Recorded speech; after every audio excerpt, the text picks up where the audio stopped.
Historia sin sombras. La historia es más que memorizar fechas. La historia es una memoria de voces vivas, listas para hablar la verdad. Querigma Radio y Oikonomos te invitan a sumergirte en la historia revelada. Acompáñenos a remover velos en la historia sin sombras. ¿Cómo están? Es un gusto poder saludarles acá en un nuevo capítulo de Historia sin Sombra. La verdad, siempre un privilegio del Señor, un regalo, el que podamos estar en sintonía con ustedes más de un año en nuestra querida radio, Querigma Radio, a la cual tenemos la tremenda bendición de ser parte con este programa, este humilde programa que es Historia sin Sombras. Hacíamos un poquito cuenta, ya llevamos más de 50 capítulos, ¿no? Más de 50 capítulos que han sido emitidos por Querigma Radio, y es una tremenda alegría, alegría el poder estar conectados con ustedes. Les habla Javier Castro, que es parte de este equipo.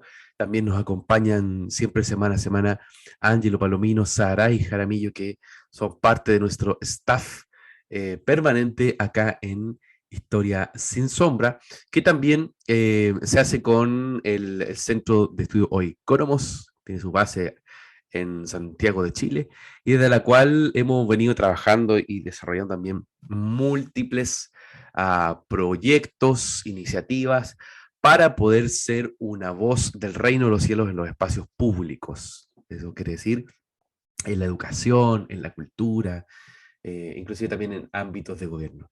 Y pues bien, bienvenidos acá a un nuevo capítulo de Historia sin Sombra. Vamos a continuar durante esta nueva temporada hablando de otros episodios importantes, personajes, procesos, pero también vamos a seguir profundizando al respecto de lo que significa la historia. Y de hecho, ese es el objetivo del programa de hoy, la historia. ¿Qué es la historia? Se puede abordar de una manera meramente oficial. Se esconden muchas cosas en la historia. ¿Cuál historia es verdad y cuál no? Son a veces preguntas que a mí me llegan por redes sociales, o que me envían ahí algunos amigos preguntándome: oiga, querido profesor, me escriben, o hermano, ¿qué libro me sirve más que otro? ¿O qué historiador dice o no la verdad? Entonces, es un tema súper importante el hecho de qué es la historia. Así que bienvenidos a este capítulo de Historia sin Sombra, en donde nos vamos a preguntar qué es la historia.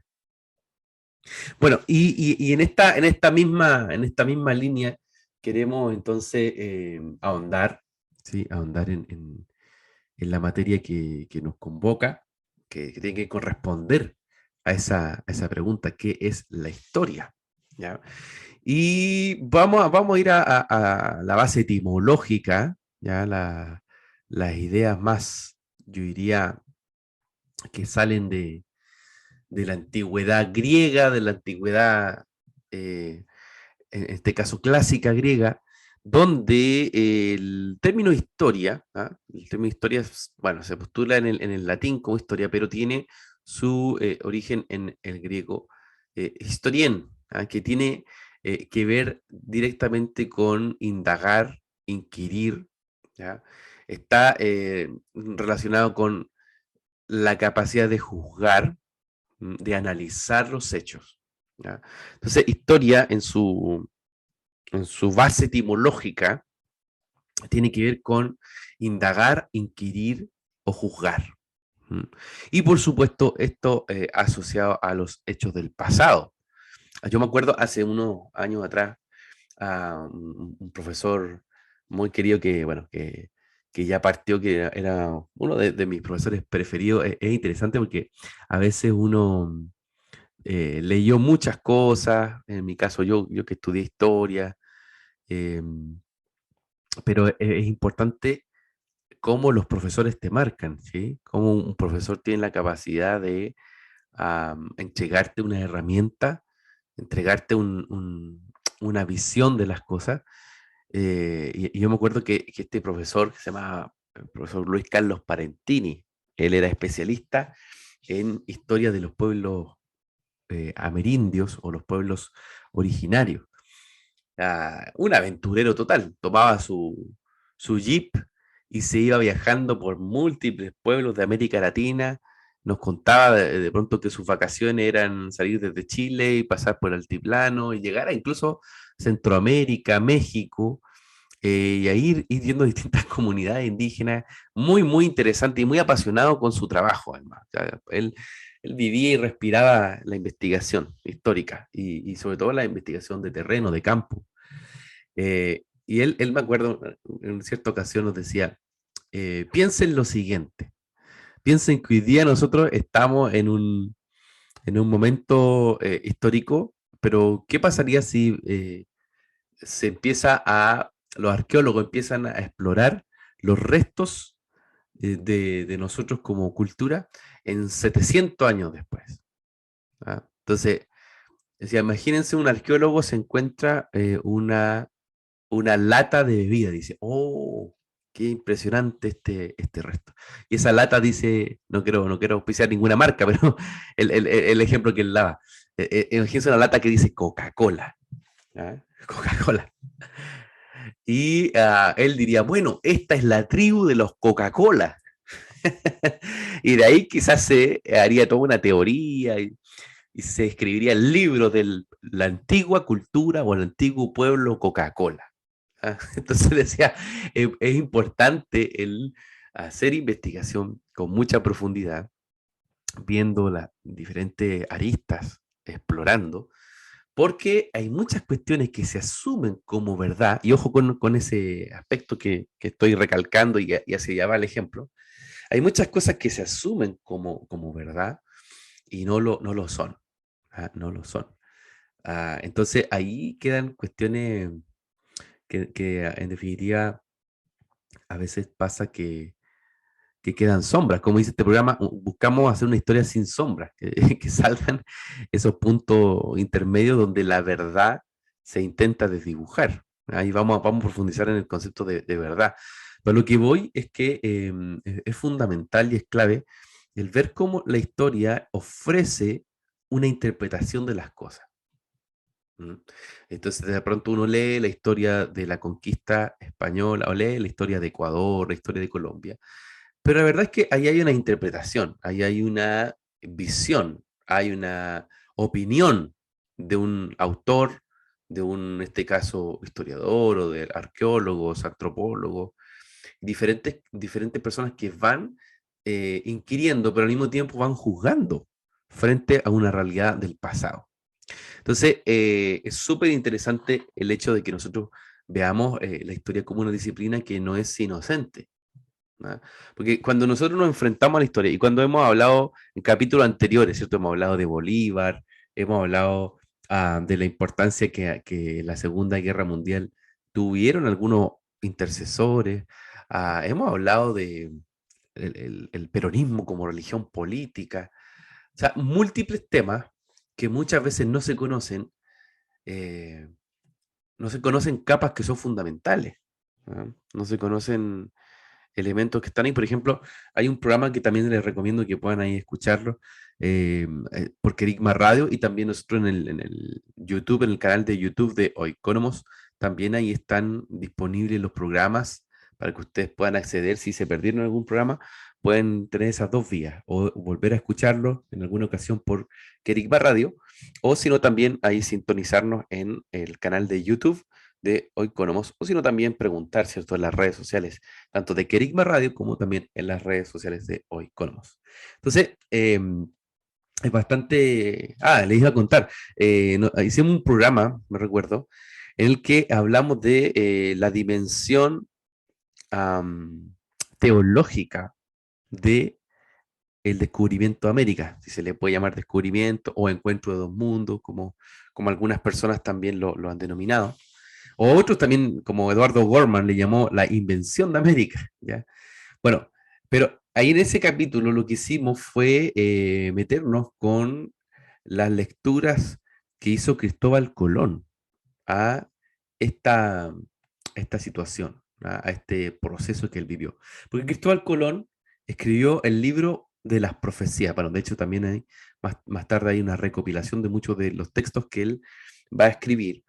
Y Colón llega a decir que no fue la inteligencia propia, no fue los grandes trabajos que ya se habían hecho en términos de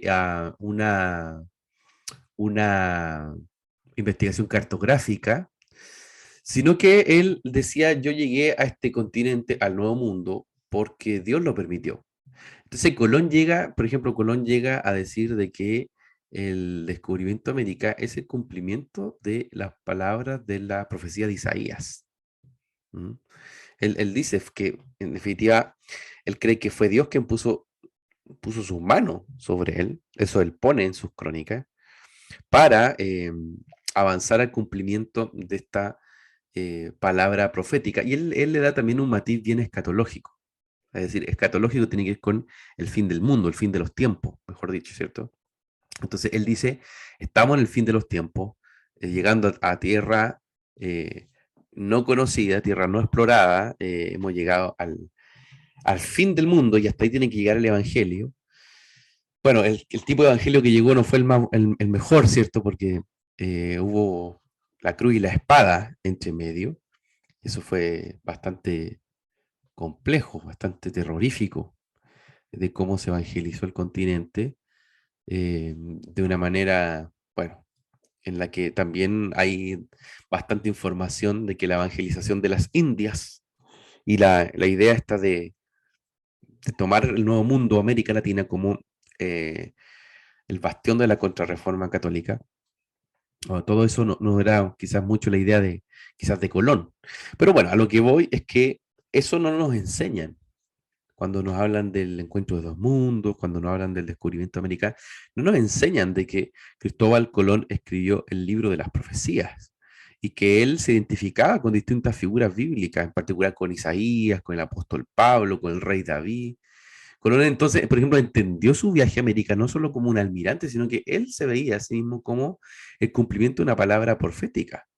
Él toma el territorio profetizando la Biblia, pero para otro reino, quizás en su corazón, quizás lo hacía para el reino de Dios, pero en la práctica también eso involucró el reino de Castilla y Aragón con las consecuencias que después eso trajo. Pero no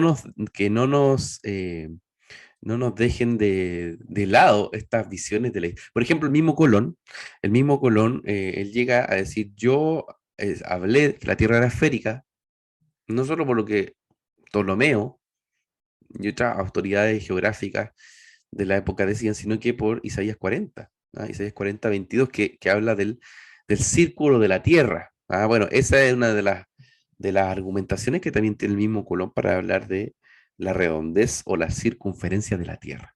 Entonces, ese es un ejemplo base en el cual nosotros podemos ir preguntándonos muchas cosas a partir del valor que tiene la historia. ¿Ah? La historia para ver esas aristas que quizás no son conocidas comúnmente, porque hay siempre una pugna entre la historia de los vencedores y la historia de los vencidos. ¿Ah? O lo que algunos llaman la historia oficial y la posibilidad de hacer una historia a veces de los que no son los grandes próceres, no son los grandes héroes, y son, entre comillas, el bajo pueblo. Entonces, todo eso entra en discusión y obviamente adopta lineamientos políticos, sobre todo después de la aparición de las teorías que propone, ¿cierto? Carlos Marx en El Capital, en su famoso libro, que logra crear toda una idea de socialismo científico, ¿cierto? Esta revolución marxista que se va a poner en marcha en la Unión de Repúblicas Socialistas Soviéticas, ¿cierto? La URSS, antigua Rusia, y, eh, y desde ahí en otros países de Europa Oriental, China, Cuba. Pues bien, vamos a ir viendo diferentes elementos que nacen a partir de una idea y nacen a partir de una forma de leer la historia. Entonces, por ejemplo, para Marx, la historia oficial debía superarse, ¿cierto? Esta historia entre lo que él llama la tesis, la, la antítesis, la síntesis que se genera entre el, el que está eh, en el poder, por así llamarlo, el gobernante y el pueblo oprimido. Bueno, esa tensión es la que genera la historia según la dialéctica típica en la lectura de marxista, ¿ah? Tanto de la historia como de los ciclos políticos y sociales. Bueno, hay muchos que han escrito historias así, la historia del obrero, la historia del desplazado, la historia indigenista, tratando de sobreponerse a la historia oficial, pero muchas veces esta misma historia militante termina siendo una historia oficial. ¿Mm? Eh, entonces, hay que tener mucho cuidado cuando nosotros nos acercamos a leer la historia de nuestros países, porque vamos a tener tanto de la historia oficial que crea héroes, ¿cierto? La historia de San Martín, Bolívar, un gran prohombre, pero ustedes saben, por ejemplo, Bolívar se ha escrito mucho de él, se han tomado gobiernos de derechas, gobiernos de izquierdas, han tomado la figura de Bolívar y lo han tratado de vestir con su propia ideología. ¿Cierto? La última fue Chávez, ¿cierto? Que le dio toda una impronta muy, muy romántica, ¿cierto? A la idea de una república bolivariana, a recuperar ese ideal bolivariano, que al mismo tiempo es una dimensión espiritual. ¿Ah? Entonces se crean héroes, se crean próceres, se crea una historia oficial, donde por ejemplo se habla de este gran Bolívar, un hombre casi como un santo, pero Bolívar, si uno se pone después a revisar sus propias citas, sus propias declaraciones, por ejemplo, al respecto de Bolivia o al respecto también de Perú, va a ver que él era bastante racista. ¿Ah? Claro, hay que tratar de leer la historia a la luz de los ojos de ese contexto de época, pero sin embargo era muy duro. Él hablaba y decía que los pastuzos, como así le llamaba a veces a su parte de sus rivales, debían ser aniquilados y sus mujeres e hijos transportados a algún otro lugar, hablando acerca del Alto Perú, ¿cierto? Bolivia, y también del propio Perú. Eh, Bolívar llegó a decir que, en definitiva, los peruanos eran gente que no servía para ser soldados, o sea, incluso llega a lanzar maldiciones sobre estos pueblos. ¿Ah? Fue muy duro contra Quito. Por ejemplo, en Quito decía, son hombres malvados, son hombres ingratos, son los peores colombianos. O sea, eh, ese Bolívar que no aparece en los libros de historia comúnmente porque se le ve como, insisto, este prócer o un héroe. ¿Va? Entonces, el ejercicio de la historia nos permite poder ahondar, poder indagar, como dice la misma etimología. ¿Va?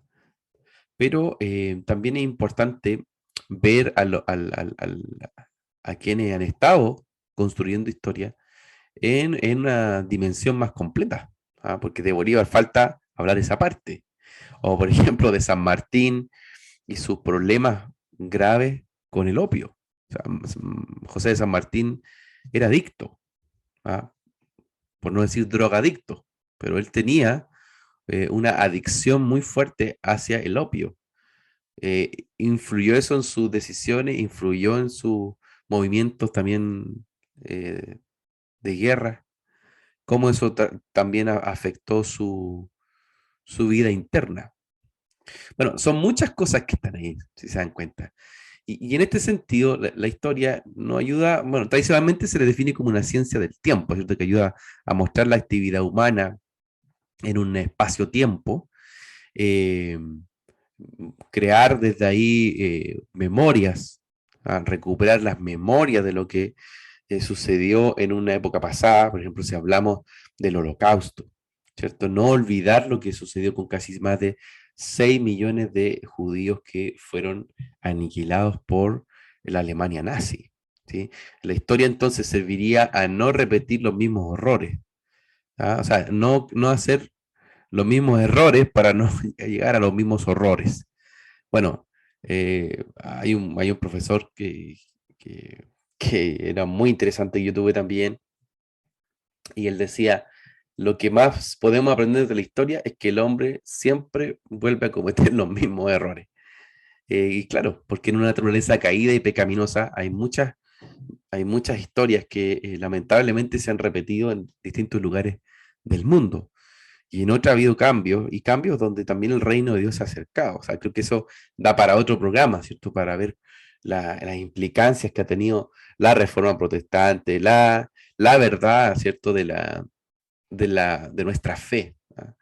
Cambiando también sociedades por valores tan importantes como la compasión o como la verdad, la honestidad. Como por ejemplo las sociedades que tienen mayores niveles de confianza son sociedades que también van a propender a ser más libres, a ser sociedades que tienen una, una interacción mayor y una fortaleza en sus instituciones. ¿Por qué? Porque, por ejemplo, prefieren la honestidad. Y la honestidad siempre trae transparencia y no va a haber ahí corrupción.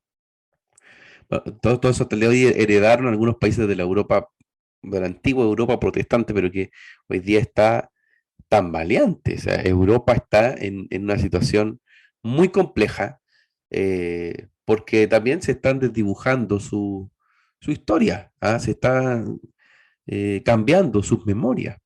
Entonces, por lo mismo, es muy importante que nosotros tengamos esas diferentes consideraciones. ¿Ya? Es posible hacer una historia, por así llamarlo, eh, en la que no exista un tipo de influencia de alguna posición política o social. Yo creo que es difícil. Eh, como dicen algunos investigadores, existe una historicidad de la historiografía, es decir, hay factores sociales, hay factores políticos, hay factores culturales, hay factores religiosos, por citar solo algunos, que van a condicionar inevitablemente las preguntas, la selección de las fuentes, la interpretación de los hechos que va a hacer el historiador. ¿Mm? Entonces, más allá de eso, el historiador tiene el deber de decir la verdad, aun cuando ella contraríe sus hipótesis iniciales o incluso su perspectiva de la sociedad. Y ese es un deber que es muy complejo hoy. Y ahí me gustaría llevarlo a un punto fundamental. La historia tiene que ver con la verdad, ¿m? Con una batalla por establecer la verdad. Y el historiador debiese tener eso como un punto eje ético. ¿Mm? ¿Cuál? De que más allá de que es muy difícil hacer una historia sin que uno eh, se adhiera, ¿cierto?, a algún paradigma, el historiador tiene el deber de decir la verdad. ¿Mm? Es un tema que hoy día, que hoy día, que hoy día está ahí en tela de juicio. O sea, Eric Hobsbawm, un historiador eh, inglés importante, que él fue uno de los más importantes historiadores de la historia del siglo XX, del siglo XIX, y él decía, así la distinción entre lo que es y lo que no es, así no puede haber historia. O sea, eh, al día de hoy hay mucha gente que en la generación de la posverdad que intenta crear ficciones y conducir generaciones a partir de esas ficciones. Por ejemplo, que el aborto es bueno, que el aborto es positivo.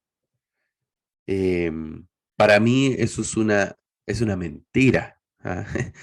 Eh, bueno, hoy día vivimos una generación de la posverdad, una generación donde la verdad es más bien un sentimiento, no un hecho, no un hecho de la causa, sino que tristemente se ha visto o se ha tratado de construir, como les gusta a ellos, a los progresistas, decir, de construir y deconstruir una idea de la verdad, como si fuese esto una utopía, como si fuese la verdad sencillamente lo que me hace sentir bien.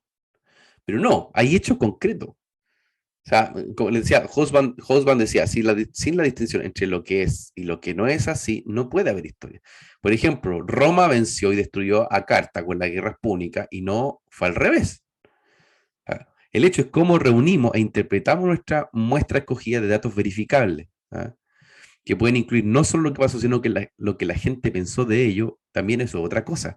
Pero hay hechos concretos. Hubo un dramático atentado a las Torres Gemelas el 11 de septiembre de 2001, por supuesto que lo hubo. Eso es un hecho. ¿Ah? Eso es un hecho. O sea, la historia tiene que ver con hechos, tiene que ver con cuestiones en donde hay un deber mínimo de decir la verdad y qué es lo que ocurrió. No. Y lo segundo que es importante ahí es que es importante, perdón, es relevante el poder ver la capacidad que tiene el historiador de dar una opinión y que con esa opinión puede construir también una ideología. ¿Mm? Entonces, es muy también clave ese aspecto. ¿Ah? El hecho de cómo la historia es una musa en la mitología griega. ¿Ya? Y aquí ya nos metemos en otros temas más de fondo y otras dimensiones. Según los griegos, eh, habían diferentes musas que inspiraban el estudio e inspiraban eh, artes y humanidades, por así llamarlo. ¿Ya? En la mitología griega, Clio era la musa de la historia. ¿Ya? Se lo repito, Clio. ¿Ya? Ella era la musa de la poesía épica, era hija de Zeus y de Mnemosine, de la memoria, así se llamaba eh, su mamá, entre comillas, según esta mitología. Clio tuvo un hijo con Piero, rey de Macedonia, y bueno, en definitiva, ella es coronada, es representada como una muchacha coronada con laureles, lleva una trompeta en la mano, ¿ah? En su mano derecha, anuncia, y lleva al mismo tiempo un libro en su mano izquierda. Esos son sus atributos que a veces se une con un globo terráqueo sobre el que ella posa, y también el tiempo, que aparece como una entidad frente a ella o junto a ella, ¿no? Para mostrar que la historia abarca lugares y épocas. A veces lleva una guitarra en una mano, a veces también está, bueno, también se le considera la inventora de la guitarra. Y bueno, es ahí un tema interesante, o sea, porque para el griego, o para la visión griega, la historia tiene esa connotación. ¿Cuál? De que existe eh, una manera de leerla y que es una musa. ¿Ah? Ahí hay una musa en medio. Y la musa lo que hace es inspirar. Por eso es que el historiador recibe una inspiración. Y él lo que hace también es impartir, es llevarte a un espacio-tiempo. Cuando uno lee algo, se introduce también una realidad espiritual. ¿Sí? La lectura es una voz. Y esa voz crea un espacio y una dimensión en la que a veces entramos. ¿Ya? Entonces, la historia se sujeta a una musa y el historiador cuando va contando un relato, y sobre todo los buenos historiadores no son tanto los que tienen los, bueno, el buen historiador también va a tener los datos correctos, ¿cierto? Decirte bien la fecha, los nombres, etcétera, personaje, pero además de eso, el buen historiador sabe crear un relato, sabe hacer ameno el relato para que la persona que lo lea pueda entrar ahí. Ese es un gran desafío al que escribe historia, porque no es fácil hacer un relato ameno. Pero en definitiva, quienes van haciendo eso van inspirándose y van inspirando. Entonces, Clio es una musa, es alguien que está ofreciendo, y dentro de su nombre, Clio significa la que ofrece alabanza y gloria. Entonces, esa representación que tiene con laureles, con una trompeta, con un rollo, un libro en su mano, muestra la idea de crear héroes, ¿cierto? De coronar con laureles. Clio busca coronar a los hombres, crea héroes, crea imaginarios sociales, crea relatos que fabrican una identidad o incluso ideologías hasta como los nacionalismos. Entonces, inspira a los historiadores a preparar una atmósfera cultural, abriéndole los rollos que también ella desea. O sea, hay también interacciones espirituales en el momento en que se va escribiendo historia o se va leyendo historia. Lo que algunos llaman el ethos, ¿cierto? El espíritu de la época se va empapando en lo que se va a escribir. Entonces la historia aparece en ese sentido como una voz, ¿cierto? Una voz de la memoria, una trompeta que convoca a los hombres en un espacio-tiempo. ¿Mm? Entonces, cuando se lee de las dictaduras en América Latina, como decimos en Chile, chuta que es complicado, porque no es una cosa que a veces queda ahí solo como un dato. Hubo familia, hubo familia, hubo padres, hubo hijos, algunos que murieron, otros que fueron desaparecidos, otros que fueron militares, y también todo eso dentro de la iglesia. Entonces, cuando aparece no sé, un momento donde Dios habla de poder perdonarnos o de poder pedir perdón, tenemos muchas veces que vencer a estos ídolos que se han puesto en la memoria familiar, en la memoria de una nación, incluso en el altar de nuestro corazón. Porque la historia lo que va a mostrar son esas capas, esas capas donde se ha instalado un relato, un relato de nuestras vidas, un relato que en definitiva crea una identidad. Yo me acuerdo hace unos años atrás, eh, bueno, en Chile, así como otros países del Cono Sur, experimentó lo que fue la Operación Cóndor, la dictadura militar, donde más allá de las situaciones que nosotros podemos hoy día juzgar con los ojos de presente, eh, y con también los datos de las consecuencias que se trajo consigo, hubo situaciones de quiebre familiares. ah, y yo me recuerdo que al año 1973, ¿cierto? Bueno, yo no estaba ahí vivo todavía, o sea, estaba en lo eterno, pero no en la tierra. eh, en Chile tiene un golpe de Estado, ¿cierto? El 11 de septiembre de 1973. Y eso va a polarizar y va a dividir no solo a las clases políticas o a las Fuerzas Armadas, sino que también al país entero. Entonces el país se fracturó y esa fractura hasta el día de hoy tiene consecuencias muy severas. ¿Mm? Y, y en una ocasión, el Señor nos pidió poder hacer algunas acciones para restaurar, ¿cierto? Restaurar las generaciones. Y me recuerdo que cuando se cumplieron 40 años de este hecho, es decir, el año 2013, hubo un momento muy, muy particular. Me recuerdo que se hizo una acción de fe donde se puso un dintel, ¿cierto? De sangre, pintado, ¿cierto? Con color rojo como la sangre del cordero, que también tenía algunas declaraciones como justicia, como reconciliación, como verdad. eh, y en ese momento tan hermoso que el Señor nos dio, eh, vinieron dos hermanos. Un hermano que había sido militar de la Fuerza Armada, y otro hermano que había sido de la Fuerza Revolucionaria, había sido de un guerrillero, ¿cierto? De un frente de izquierda. Y ambos se pidieron perdón, ambos se abrazaron, lloraron. Fue estremecedor y fue sanador al mismo tiempo.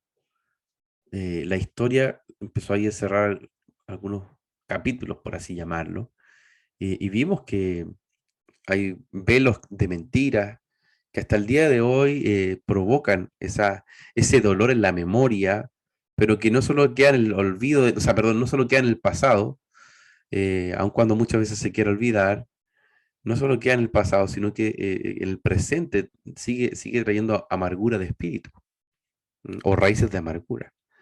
Bueno, es muy importante que nosotros caminemos en la sanidad que trae la verdad de quitar esas grietas o presentar al Señor momentos o episodios históricos que han construido la identidad de los pueblos. ¿Mm? Hay un verso que a mí me gusta mucho que está en Efesios, ¿ah? Está en el libro de Efesios 4:17, que dice: esto digo pues y afirmo juntamente con el Señor, que ya no andéis así como andan también los gentiles en la vanidad de su mente, entenebrecidos en su entendimiento, excluidos de la vida de Dios por causa de la ignorancia que hay en ellos, por la dureza de su corazón, Y ellos, habiendo llegado a ser insensibles, se entregaron a la sensualidad para cometer con avidez toda clase de impureza. Pero vosotros no habéis aprendido a Cristo de esta manera. Si en verdad lo oísteis y habéis sido enseñados en Él, conforme a la verdad que hay en Jesús. Cuando nosotros arrancamos mantos de tiniebla, arrancamos mantos que están en la vanidad de la mente, que entenebrecen el entendimiento y que traen ignorancia, ¿ya? Esa ignorancia y esa mente envanecida o con un entendimiento entenebrecido necesita exponerse a la luz de la verdad. Y es por eso que la verdad es inspirada por el Espíritu de verdad, que es Cristo mismo. La verdad es una persona, es Jesús. ¿Mm? Y dice la palabra, ¿cierto? Dice la Escritura que el Espíritu de la verdad nos guiará en toda la verdad, ¿ya? Eso es muy importante, no hay un punto intermedio. El Señor nos llama a poder caminar en luz y en verdad. Ese hecho es fundamental para la disciplina histórica, el poder caminar recuperando la verdad, y aunque a veces duela, ¿m? Aunque a veces trae esas cosas que nos molestan.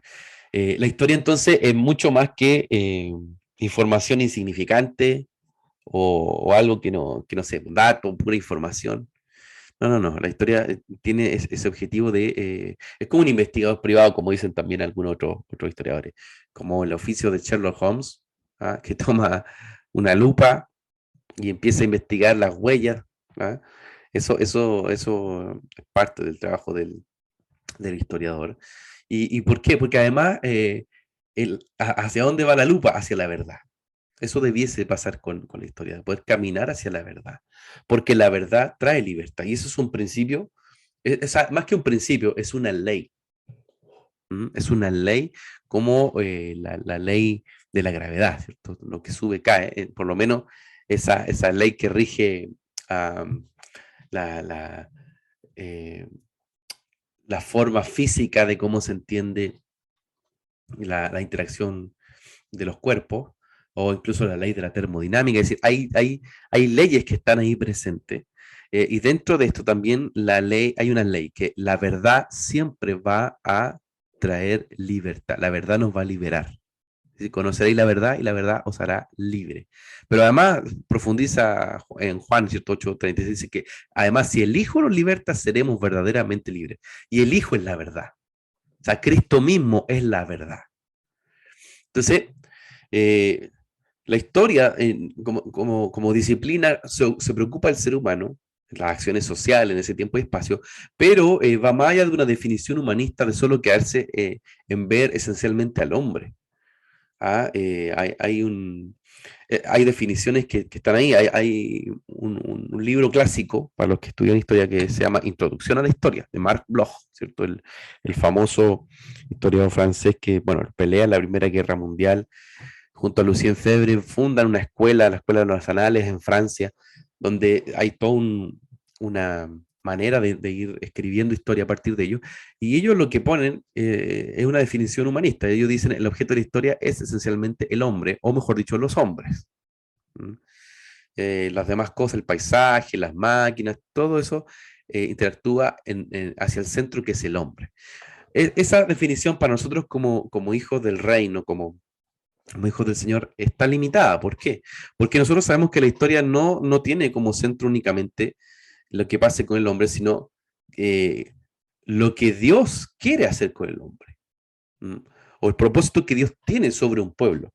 Y por eso es que es importante el trabajo o el que nosotros todos podamos leer historias de nuestros países, aprendamos a discernirla con los ojos de la verdad, porque, porque Dios tiene proyectos, Dios tiene propósitos, Dios tiene una agenda para la ciudad donde cada uno de nosotros nos encontramos.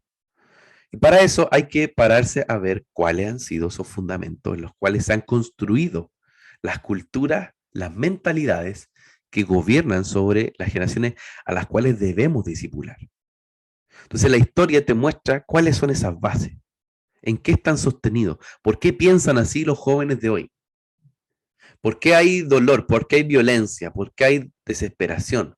Bueno, veamos cómo se fue construyendo un relato en lo interno de sus corazones. ¿Mm? Y ahí se hace relevante este ejercicio. Ahí se hace importante el hecho de que nosotros podamos entender que es una herramienta que Dios nos ha dado, ¿ah? Para investigar qué es lo que ocurre, no solo en mi vida, sino que en la sociedad en la cual Dios me insertó. Como dice el Señor, estamos en el mundo, pero no somos del mundo. Estamos en el cosmos, pero no somos de este cosmos. Pero estamos en el cosmos, ¿sí? Y en ese cosmos tenemos una tarea muy importante. En ese cosmos debemos ser sal y luz, ¿cierto? La sal para preservar la memoria de las victorias de Jesucristo, ¿cierto? De la resurrección y de la, del diseño eterno en la economía divina de su reino interactuando con los hombres, ¿cierto? Preservar esas verdades, para eso somos sal y luz, para quitar esas sombras que sobre esos relatos históricos van creando uh, canales de oscuridad, ¿cierto? Que van siendo incluso pozos de generaciones, abismos en los cuales no pueden salir. Es pensar, por ejemplo, solo el caso de Haití. Haití vive en una historia cíclica de desastre, de muerte, de abandono, de desolación. Y eso porque desde Haití, por ejemplo, en 1791, ellos tienen el primer grito de revolución, ¿cierto? Y lo hace la revolución vudú, Buti Buckman, ¿cierto? ¿Se acuerdan de Buti Buckman? El líder afroamericano que al mismo tiempo hace todo un ritual buduista para ir contra los franceses. Y empieza ahí los primeros gritos de revolución en América con Haití, pero es la revolución vudú. ¿Mm? Eh, ¿Tiene eso implicancia hasta el día de hoy? Por supuesto. Por supuesto que tiene implicancia hasta el día de hoy, porque esa misma historia sigue siendo cíclica sobre ello. Siguen, aún cuando puedan decir que son casi el 80% de cristianos, bueno, casi el 90% del país es budista. ¿Mm? Entonces, eh, por más de que pueda haber un barniz misionológico de lo cristiano en Haití, hay una base espiritual e histórica que es buduista. Y eso condiciona el desarrollo socioespiritual de un país entero. Entonces, ahí es muy importante tener esa mirada profética que nos va entregando también el escuchar y discernir desde la verdad la historia de nuestros pueblos. Hay una definición que a mí me gusta mucho, que es de Frank C. Roberts. Él escribe un libro que se llama A todas las generaciones.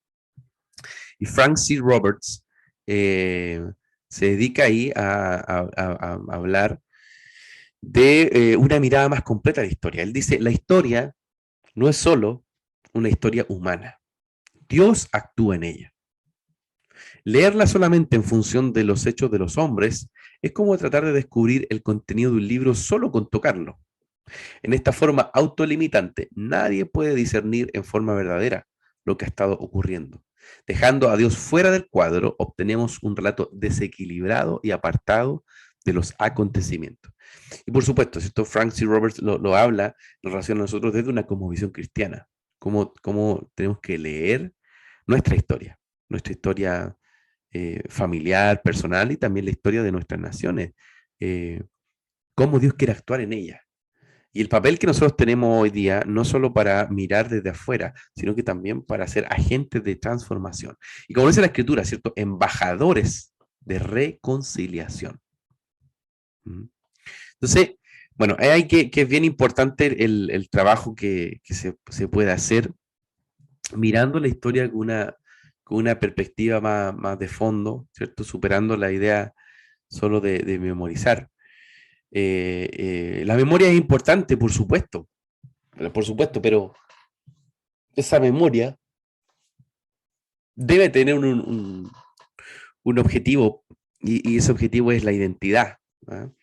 Hoy día vivimos una generación que vive en la era posmoderna, ¿cierto? Una era de la posverdad, donde todo es líquido, donde no hay mucho donde ellos se aferren y lo que hacen, en definitiva, es mostrar su falta de identidad. ¿Ah?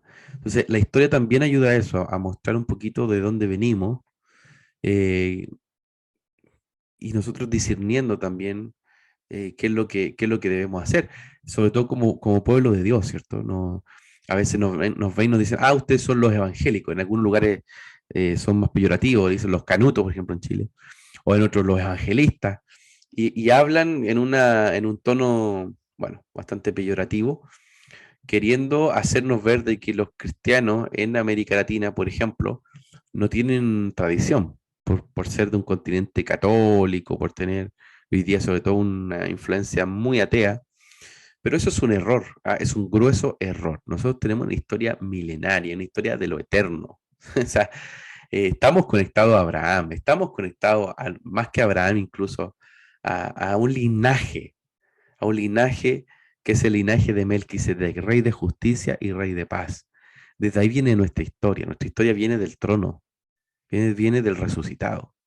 Y eso no es una religión, no es una utopía, es una verdad, es una realidad. Eso nos permite y nos motiva a vivir, ¿cierto? Cada día. El hecho de que nuestro linaje no se condiciona a, al que hayamos tenido ascendencia española, indígena, árabe, donde usted quiera. ¿Sabe? Eso bueno, es parte de un dato de la causa, pero lo que vale mucho es entender de que somos linaje real, ¿cierto? Eso nos da una identidad y nos hace entender de que tenemos una parte en un proyecto histórico global que Dios se ha trazado a través de su iglesia en la tierra. ¿Sí? Él lo trazó y dijo, bueno, yo he propuesto que mi iglesia, esa manada pequeña, esos remanentes de fe, puedan dar testimonio de la luz, ¿cierto? Dar testimonio del Hijo sobre la generación que les corresponde vivir.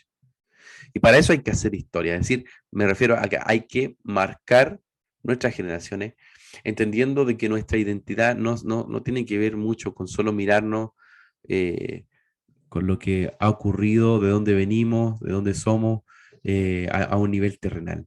Necesitamos también comprender los hijos de Dios, que tenemos una historia eterna, que tenemos una historia que ha atravesado naciones enteras y que ahí también está nuestra identidad. Israel fue clave en eso, Israel usó la memoria para forjarse una identidad y lo hizo un pueblo compacto, lo hizo un pueblo fuerte, aun cuando eran muy tosudos o hubo momentos en los que ellos se alejaron del Señor.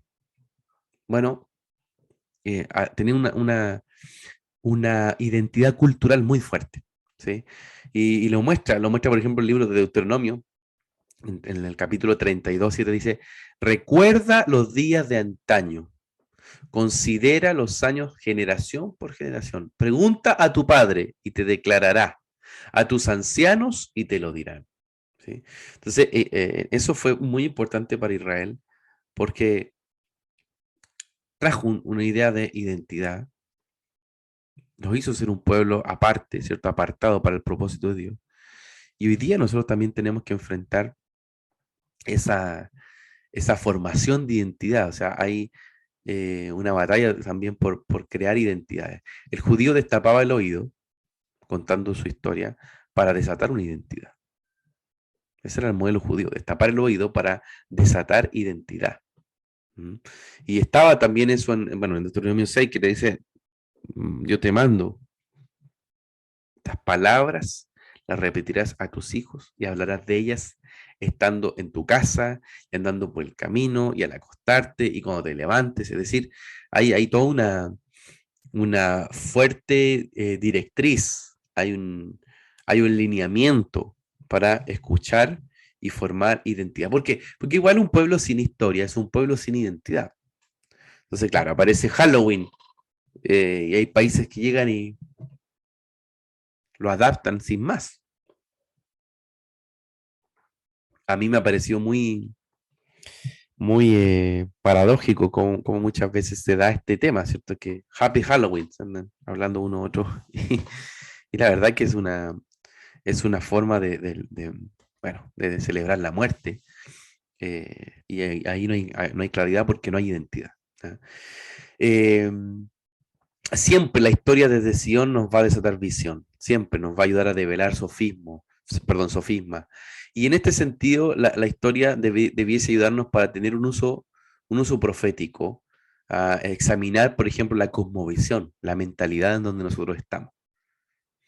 ¿Por qué se piensa así? ¿Por qué vive de esta forma la Colombia del siglo XXI? ¿Cuál es su cosmovisión? Brasil, Estados Unidos, México. Bueno, para eso tenemos que hacer un uso profético en la historia. Además, nos ayuda a conocer las capas, esa visión de capa, es decir, de estrato. ¿Dónde hay un altar? ¿Dónde hay un trono? ¿Dónde hay una iniquidad cultural? ¿Por qué se celebra el carnaval, ¿cierto?, de Barranquilla? ¿Qué hay ahí? ¿Hay una iniquidad cultural? ¿Cómo funciona ese trono? ¿Cuáles son esas capas? ¿Qué capas trajeron los afroamericanos, los indígenas nativos, los españoles? ¿Cómo eso creó una estructura de poder? ¿Mm? Y por supuesto, ese uso profético nos va a ayudar a discernir los tiempos y las corrientes. ¿Ah? Discernir, ¿cierto? Discernir el hombre fuerte de un lugar. Discernir los espíritus que están sobre ahí. Y por lo tanto va a ser también clave para un ejercicio de una referencia espiritual de localización, tiempo, ADN, es una cartografía. Nos va a ir ayudando para tener esa cartografía más clara. Y por último, mi querido amigo, recuerden, acá estamos en Historias sin Sombras. Estamos hoy día profundizando en el concepto de la historia y dándoles algunas recomendaciones, algunas enseñanzas de lo que a mí también me ha tocado experimentar a partir de la disciplina histórica.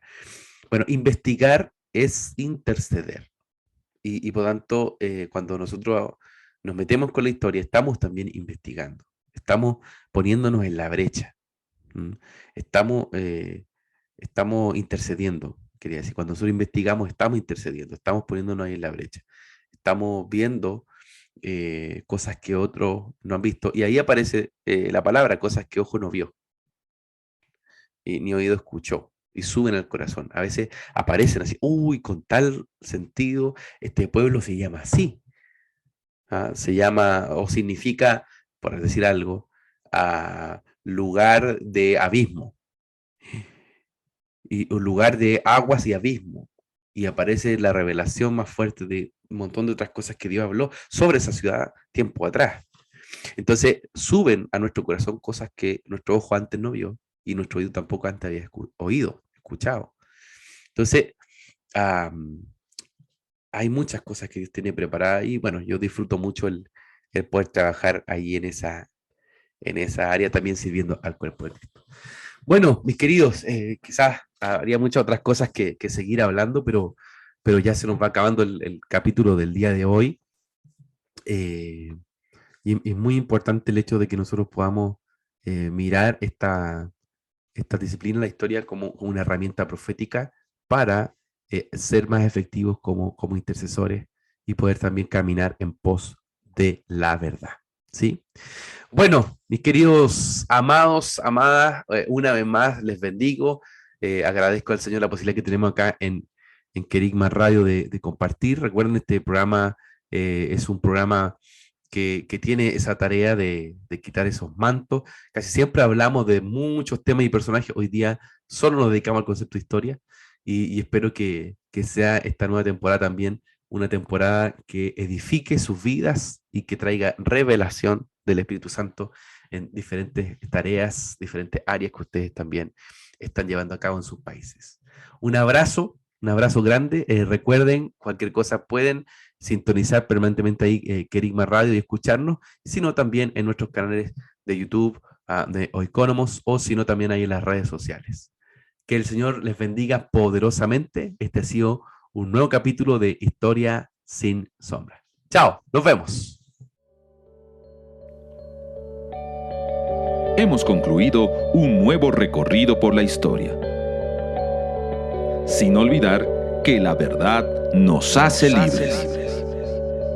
Nos vemos en un próximo capítulo. Fue un programa de Oikonomos, Centro de Liderazgo Público Cristiano, patrocinado por CCA Ciudad de Luz.